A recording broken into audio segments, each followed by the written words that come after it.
Hey guys, hope you're having a good day. So today I'm going to talk to you a little bit about cold calling and cold emailing.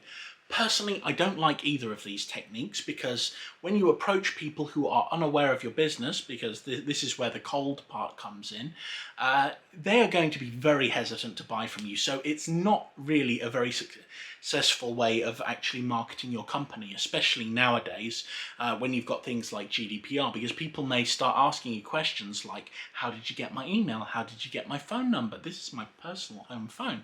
And in many cases, people are using cold calling and cold emailing to contact people who have no interest in their brand, and they're basically hitting them time and time again with all of this spam.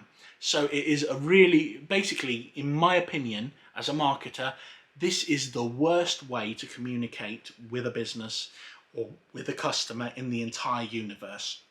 So never cold call anyone, never cold email anyone.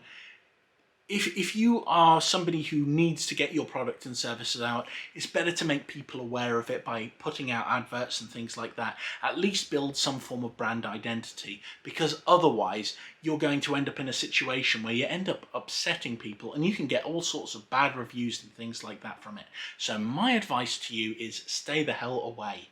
All right, you don't want to be involved in this because this kind of marketing is really, really bad.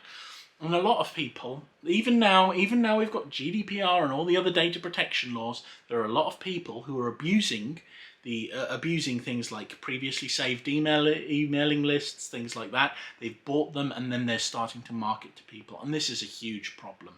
So my advice to you, if you're considering learning about cold calling and cold emailing, don't do it, because if you do it, I will be very disappointed in you.